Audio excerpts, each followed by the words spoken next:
Hello friends all across the world, I'm Phill Nosworthy and it is really wonderful to be with you here now. Whether you're watching live or whether you're tuning in at a later point, because I know that everybody's watching now live, but I imagine that some of you are joining after we are finished here today as well. Regardless of how you're joining with us, I'm honored to be here with you. And I want to share a couple of thoughts with you. Now, I want to be clear here right at the start that these thoughts are for you as much as they are for your clients and your partners. But as we begin, I think it is necessary to call this for what it is, 2020. What a wild time, huh? Unexpected, unpredictable, very real challenges. Emotions are high, stress is very, very high. And here in Australia, let alone wherever you are on the planet, whether it's been fire or flood or worldwide pandemic and economic collapse, worldwide social upheaval, locusts in Africa, is anybody watching this? It seems that life has thrown us all every potential and possible curveball in 2020. And so over the months of this year, I've been advising partners around the world and even suggesting to friends the exact same strategy, and that is to rise above the emotional chaos of the current moment. It's something that is far easier to say than it is to do, but the importance of it is significant. You see, we cannot lead others effectively if we're not first leading ourselves. We know this, that leaders who cannot manage their own emotional turbulence, they actually have very little to offer others at moments like this. And that's always been the case, but my goodness, hasn't that truth been so clearly laid bare in businesses and organizations all across the world right now? This is a time for leadership genuinely like no other, perhaps unique in the history of our species. In Jungian psychology, and I really like the work of Carl Jung, the archetype of the king and queen, which are the dominant characterizations of the leader within you. It's a story that is told around what it looks like to be a great leader. Those two archetypes, those two characters, they're defined by two wonderful virtues. If you're taking notes, these are two words to just commit to paper right now: calm and dynamic. Let me say it again, calm and dynamic. That's the virtues of great leadership. I mean, have you ever met a leader like that? They could be carrying the weight of the entire organization on their shoulders, but they remain calm and they remain open to possibility. And these are the two virtues that allow innovation and new thinking to thrive. Your ability to innovate and inspire energy and action, man, that's vital right now. And as it turns out, being calm is as contagious in teams as panic and despair and bitterness. And so our ability to rise above the chaos and to lead ourselves personally is critical, not only just for ourselves, but for the people that we impact. And I guess this is my work. I work in very deep ways with teams at organizations of significance to amplify personal and emotional leadership in ways that accelerate personal fulfillment, leadership impact, and the performance of teams.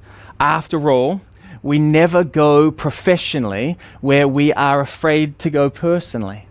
And you see, there is a perfect correlation between who you are right now and how you will lead at moments like this. The masterwork of leadership at all times will always be found in ways that people are willing to lead themselves. And the same goes for you. This is not just for them, because you know that for your team to be agile, you've got to be agile. And for your team to be empathetic, you've got to be empathetic. And for your clients to feel safe, that you've got to know how to create psychological safety, which means first and foremost being centered and calm yourself. I think the greatest illusion of the previous era of business before this pandemic was that technology was going to do the transformation work within organizations almost by itself. And we know that it can. We know that technology has extraordinary power, but we also know that it's always been leaders who transform organizations. Technology is just the tool that great leaders use. And so for all the conversations that have been had about organizational transformation, you and I both know that the real work of organizational transformation occurs in the lives of its leaders. This is significant. This is an important point. And I call this transformational shift towards personal leadership as the core art and skill and practice and craft of leadership. I call this idea convergence. because it doesn't so much teach new ideas or secrets of leadership. After all, the clients that you and I both work with, they have first-class MBAs and decades of experience in their chosen fields. These are smart people. This is not about some hidden secret that if only I knew that, then everything would work for me. No. This idea of convergence, it activates people's latent genius. It brings to life the potential that they have, the sleeping and dormant potential that already exists in their lives, but it does it in predictable, but if I'm being honest, always extraordinary ways. With this beautiful line of thinking, this idea of convergence, we teach people how to harness their skill by focusing on their character.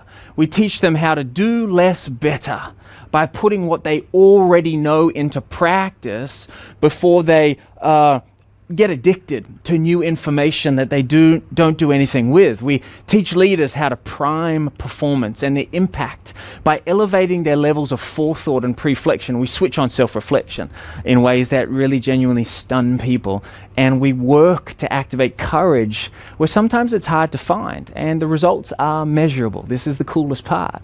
One client who I would regard as possessing one of the highest profile executive leadership teams in this country, in Australia. And it would be a leadership team whose work reverberates through similar industries around the world. They saw, by putting convergence into practice, they saw group stress drop by almost 12%. Empathy within that leadership group soared by almost 40%. Which is essential in the world right now. For anybody watching the news, you know the value and the utility and the need for empathy in all that we do right now. And among other results, perceived social isolation dropped by 30%. Now that means that leaders knew they weren't out there on their own, that they had genuine psychological safety in one of the highest and most publicly scrutinized leadership teams in the country. And so that's what I want to showcase with you today. That there are genuine upsides to this quest for real and authentic leadership that is more about the substance of who you are than it obsesses with new skills, and the ways that that kind of approach cascades to teams and to cultures. And yes, to the bottom line is very, very real, but it all starts with personal and emotional leadership. And to understand convergence well, I think we should be smart to start with Viktor Frankl's timeless wisdom, which has given extraordinary power to countless people over the years all across the planet. He suggests this, that between stimulus and response, that there's a gap that if expanded creates wisdom and freedom for us in our lives. And we've got to then take full responsibility for our own selves. And this doesn't negate the unique challenges or the privileges of every single person on this call, but it does challenge us to deal with life as it presents itself to us through our circumstances. And Frankl, if he was here with us, he would go on to say something like this: everything can be taken from someone but one thing. And that's the last of the great human freedoms, and that is to choose one's attitude in any given set of circumstances, to choose one's own way. So critical. Why? Because we can't control what happens outside of us, but it is our full and complete responsibility to control how we respond to it. If he were here with us, he might go on to say this: every day, every hour, we are offered the opportunity to make a decision which determines whether we would or would not submit to powers which threaten to rob us of our own selves, our inner freedoms, powers which determine whether or not we'll end up as the plaything of circumstance. Now, those initial responses to what happens to us in life, they're critical for what will happen throughout our lives. But all this talk about, emotional leadership and expanding the gap between stimulus and response, it does remind me of an ancient tale, and it's one that I want to share. It's an ancient Chinese tale about a farmer with one horse and one son. Maybe you've heard this one. It's a classic. It's been around for a long time, and for very good reason. Now, this farmer, one horse, one son, he had very little, but over the years he had learned peacefulness and contentment. But one day, his only horse, it broke free and it ran away. And his neighbors, they came around immediately saying, "What terrible fortune.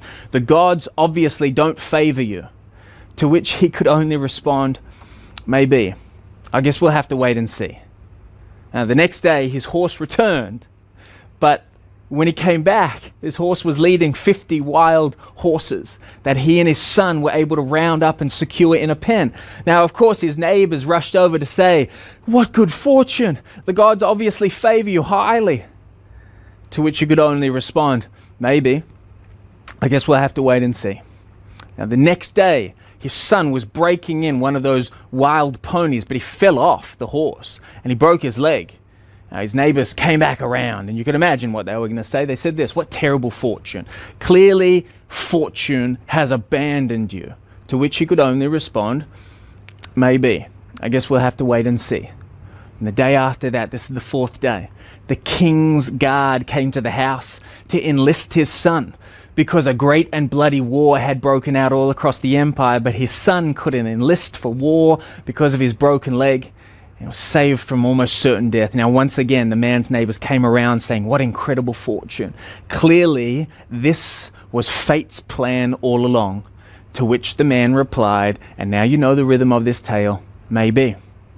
I guess we'll have to wait and see." Now, I love this old story because it reminds me not to jump to conclusions about what is working for me or what is working against me in life.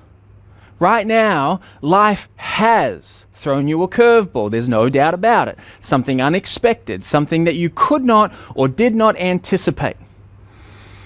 The wisdom involved here is to expand the space between stimulus and response. The encouragement here at the basis, the foundations of emotional leadership, is to hold off on our split and emotional assumptions of to whether this is going to be a good thing or a bad thing. And this is where Frankl would remind us that what happens to us in life is not what defines us. Instead, our responses to those things, that's what defines us. This is a time for learning to manage our emotional responses to what's happening to us. And with time, and despite the very real challenges, no one's making light of that.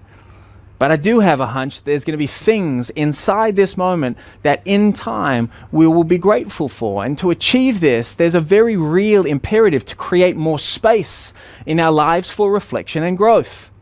Now, Joseph Campbell, the anthropologist, he might say something like this, that this is an absolute necessity for anybody today. You've got to have a room or a certain hour in your day where you don't know what's in the newspapers that morning, where your mind can peel away from the drama of the day, where you can just step outside of your own ecosystem and bubble, a time in each day where you can simply be and bring out what you are and what you might be.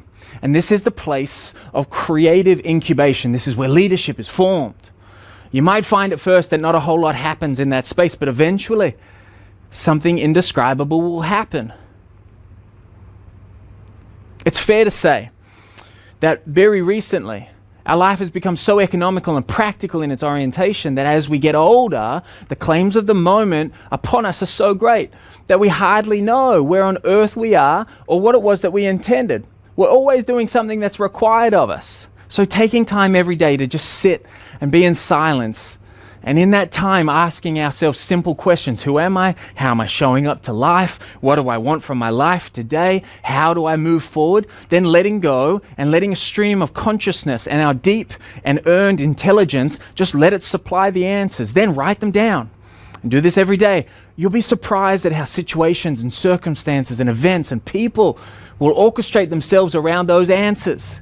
Simple questions have extraordinary power, far more power, I believe, than the supposed insights of experts. That's not to undermine the work of others, but we are the ones that must decide for ourselves. And you have more than enough wisdom for what you're here to do, and it's a matter of bringing that to the surface and putting it into practice. This is a recipe for doing less better. So let me say that again. This is a moment in business and life to do less better. And so my simple ask of leaders then is to spend an hour a day in the development of themselves. Most have spent at least 6 years in full-time study, countless hours in skill-based acquisition, but very few direct time or attention to the deliberate development of their character, to listening to and cultivating that quiet wisdom that's so instrumental in the times that matter most. And it's that substance, the depth of our character, that either amplifies or nullifies our skill.